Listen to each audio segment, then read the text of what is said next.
আসসালামু আলাইকুম। আজ আমার বেসিকলি টিউটোরিয়ালটা হলো এমএস এক্সেলের রিভিউ মেনু নিয়ে, অর্থাৎ রিভিউ মেনু নিয়ে এ টু জেড আমার টিউটোরিয়াল। তো এই টিউটোরিয়ালটা যদি আপনারা দেখেন, অবশ্যই রিভিউ মেনু দিয়ে আপনাদের পরিপূর্ণ একটি ধারণা জন্ম নেবে। সো আমি কথা না বলে সরাসরি আমার টিউটোরিয়ালে চলে যাচ্ছি। এখানে রিভিউর অপশনে সর্বপ্রথম আছে স্পেলিং অ্যান্ড গ্রামার। তো স্পেলিং অ্যান্ড গ্রামার হলো আমরা অনেক সময় আমরা ডাটা আমরা লিখি, দেখা যায় অনেক সময় আমাদের ভুলভ্রান্তি থাকে, সেটা গ্রামাটিক্যালি হতে পারে অথবা বানানে হতে পারে। তো এই বানানগুলো আমরা চেক করতে পারি স্পেলিং অ্যান্ড গ্রামার দিয়ে। তো ফর এক্সাম্পল আমি জাস্ট এই প্রথমটাতে ক্লিক করলাম। এই ক্লিক করার পর আমি এই স্পেলিং অ্যান্ড গ্রামার ক্লিক করার পর আমরা কি করব, আমরা স্পেলিং গ্রামার ক্লিক করলাম। এই ক্লিক করার পর দেখেন, যেহেতু আমার এই আমেনা এটা আমার কার্সসটা আছে, সো সর্ব উপরে আমাকে এই ডিকশনারিতে আমেনাটা আছে। এখন এই সাজেশনে বলছে যে এর পরিবর্তে কোন শব্দটা হবে। তো এখানে যে শব্দটা হবে সেটাতে ক্লিক করে আমি যদি এখানে চেঞ্জ বাটনে ক্লিক করি, ওর সাথে সাথে আমার ওই শব্দটা চেঞ্জ হয়ে যাবে। তো এরপরে আস্তে আস্তে জাহিদ, এইখানে উপরে জাহিদ চলে আসছে। তো এই জাহিদের পরিবর্তে কোন শব্দটা হবে, ফর এক্সাম্পল এটা হবে। তো এটা দিয়ে যদি আমি এখানে চেঞ্জে ক্লিক করি, সরাসরি আমার এই জাহিদ থেকে চেঞ্জ হয়ে যাবে। আর চেঞ্জ হলো যতগুলো জাহিদ এখানে পাবে, তো এই চেঞ্জ অল দিলে ততগুলো জাহিদ এখানে আমার চেঞ্জ হয়ে যাবে। আর ইগনোর হলো এই জাহিদকে আমি যদি ইগনোর করি, অর্থাৎ বাদ দিতে চাই, তাহলে সে ইগনোর করে অন্য একটা শব্দে নিয়ে যাবে। আর ইগনোর অল হলো এই ডকুমেন্টে যতগুলো জাহিদ পাবে সে প্রত্যেকটা জাহিদকে ছেড়ে দেবে। আর অ্যাড ডিকশনারি, অর্থাৎ এখান থেকে আমি যদি কোনো একটি ডাটা আমি ডিকশনারিতে অ্যাড করতে চাই, কম্পিউটার ডিকশনারিতে, তাহলে ভবিষ্যতে সে এটাকে আর ভুল ধরবে না। তো এইভাবে আমরা স্পেলিং অ্যান্ড গ্রামার থেকে যে কোনো বানানগুলোকে আমরা ঠিক করতে পারি। তখন জাহিদে ক্লিক করে মনে হচ্ছে এটা আমার, এটা দিয়ে আমি জাস্ট চেঞ্জ ক্লিক করলাম, তো সাথে সাথে দেখেন ওই শব্দটা এখানে বসে যাবে। তো এইভাবে আমরা স্পেলিং অ্যান্ড গ্রামার থেকে আমরা আমাদের বানানগুলো ঠিক করতে পারি। এরপর হলো রিসার্চ। রিসার্চ হলো পুনরায় সার্চ করা। তো এর আগে আমাদের যে কাজটি করতে হবে সেটা হলো থিসিউস। থিসিউসটা হলো আমরা যদি আমাদের প্রতিশব্দ জানতে চাই, ফর এক্সাম্পল আমরা আমাদের প্রতিশব্দ জানার জন্য জাস্ট যে কোনো একটি শব্দকে আমরা এখান থেকে ব্লক করব। আমরা এই বেসিকটাকে ব্লক করলাম, বেসিক, জাস্ট আমরা থিসিউসে ক্লিক করলাম। এই থিসিউসে ক্লিক করলে এখানে বেসিকের যদি কোনো প্রতিশব্দ থাকে তো আমাকে দেখাবে। তো এখানে বেসিকের প্রতিশব্দ নাই, সেটা দেখাচ্ছে না। তো আমরা এখানে নর্মালি জাস্ট এটা ক্লিক করি, ক্লিক করে আমরা থিসিউসে ক্লিক করি, তাহলে কি হবে, আমাদের এখানে প্রতিশব্দগুলো দেখাবে যে আমরা আমাদের প্রতিশব্দগুলো কি হবে। জাস্ট এখানে আমরা ক্লিক করব। আর যদি না থাকে সেটা দেখাবে না। তো আমরা যদি আরও একটা উদাহরণস্বরূপ, যে এখানে আমরা পাচ্ছি না আমাদের প্রতিশব্দ কি, আমরা এখানে লিখে দিতে পারি। এখানে আমরা লিখে দিলাম একটা শব্দ, জাস্ট ক্লিক করলাম, ক্লিক করে আমরা এই থিসিউসে ক্লিক করব। এই দেখেন, এটা ক্লিক করার সাথে সাথে এই থিসিউসের শব্দগুলো আমার চলে আসছে। তো আমি এখানে সেল লিখেছি যে সেলের প্রতিশব্দগুলো কি হবে, তো এখানে প্রত্যেকটা চলে আসে। এখন এই প্রতিশব্দগুলোকে যদি আমরা জানতে চাই তাহলে আমরা কোথায় ক্লিক করব, থিসিউসে। এটাই হলো থিসিউসের কাজ। জাস্ট এখানে আমি আরেকটা প্রতিশব্দ লিখি বোঝার জন্য। আমি অ্যামাউন্ট লিখলাম, যে অ্যামাউন্টের আর কি কি প্রতিশব্দ হতে পারে। জাস্ট ব্লক করলাম, ব্লক করে আমরা এই থিসিউসে ক্লিক করলাম। দেখেন এই থিসিউসে ক্লিক করার পর এই অ্যামাউন্টের আর কি কি হতে পারে এই প্রতিশব্দগুলো এখানে চলে আসছে। তো এইভাবে আমরা প্রতিশব্দগুলো জানতে পারি।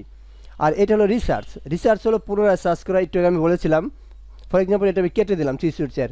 এখন দেখা গেলো আমি ডাটার অনেক কাজ করলাম, অনেক কাজ করার পর দেখা যাচ্ছে অ্যামাউন্টের প্রতিশব্দটা আমার আবার দরকার। তো এই অ্যামাউন্টের প্রতিশব্দটা আমি আবার এই থিসিউসে ক্লিক না করে আমি যে রিসার্চে ক্লিক করি, অর্থাৎ সর্বশেষ যেটা আমি সার্চ করেছি সেটা যদি আমি রিসার্চে ক্লিক করি, ওই প্রতিশব্দটা আবার চলে আসবে। যেহেতু আমি সর্বশেষে অ্যামাউন্টটা থিসিউস করেছিলাম, তো এখন রিসার্চ করতে এই অ্যামাউন্টের থিসিউসটা আবার চলে আসছে। এটা হলো রিসার্চ, পুনরায় সার্চ করা। আর এটা হলো ট্রান্সলেট। ট্রান্সলেট হলো আমরা যদি একটি শব্দকে এক ভাষা থেকে অন্য ভাষায় রূপান্তরিত করতে যাই, তাহলে এই ট্রান্সলেটের আপনার শরণাপন্ন হতে হবে। তবে এখানে আপনাকে ইন্টারনেট লাইনটা লাগবে। ইন্টারনেট লাইন ছাড়া আপনি এখানে ট্রান্সলেট করতে পারবেন না। আমি এখানে যে কোনো একটি শব্দকে ব্লক করে জাস্ট এই ট্রান্সলেটে ক্লিক করলাম। এই ট্রান্সলেটে ক্লিক করলে আমার এটা দেখেন ট্রান্সলেট হচ্ছে, কারণ এখানে আমার ইন্টারনেট লাইনটা সংযোগ আছে, এই জন্য আসছে।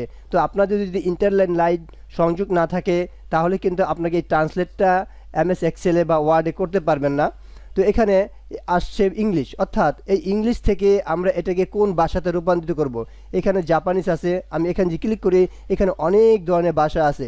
সো আমি এখানে যে ভাষাতে ক্লিক করতে চাই তাহলে সেই ভাষাটা এখানে ক্লিক করে দেবো। জাপানিজ ক্লিক করে দেওয়া যায়, যে কোনো কিছু এখানে ক্লিক করে দেয়। এরপর আপনি এই জাস্ট এই ইনসার্ট এই ইনসার্টে ক্লিক করলে আপনাদের ওই ভাষাটাই এখানে হয়ে যাবে, অর্থাৎ এখানে যে ভাষাটা আছে ইংলিশ আছে, ইংলিশ থেকে আপনি কোন ভাষাতে এটা দেখতে চাচ্ছেন, যে শব্দ দেখতে চান সেটা ব্লক করবেন, ব্লক করার পর এরাতে এসে ওই ভাষাটা সিলেক্ট করবেন।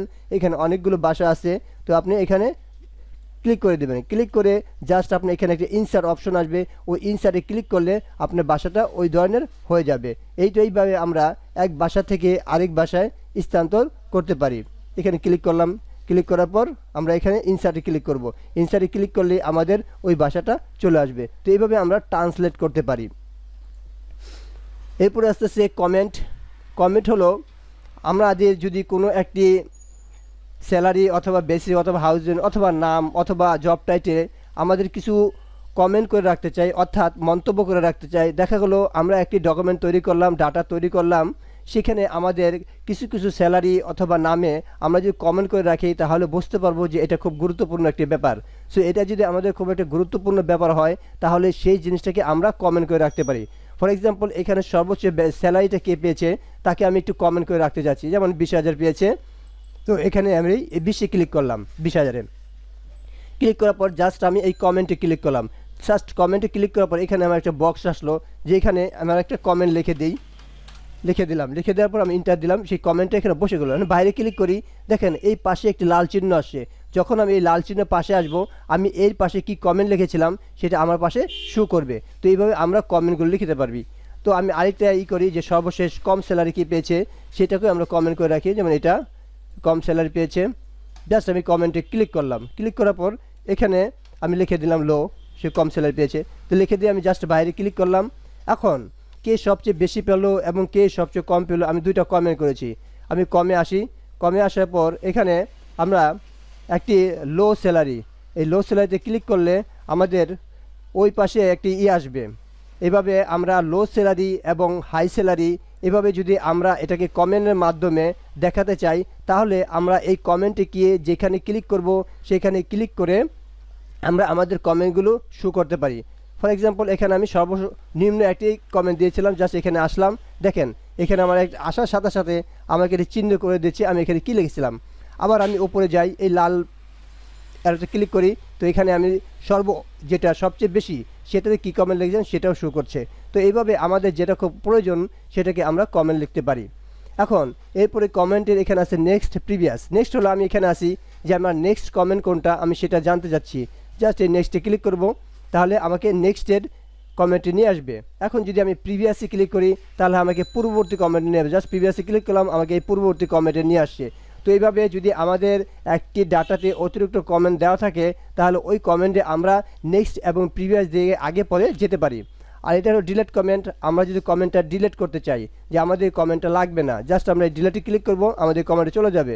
এখন আমরা আবার এটা ক্লিক করি যে এই কমেন্টটা আমাদের লাগবে না, জাস্ট আমরা ডিলিটে ক্লিক করলেও আমাদের এই কমেন্টটা চলে যাবে। এখন দেখেন এই কমেন্টও শেষ, এই কমেন্টও শেষ ডিলিট করার কারণে।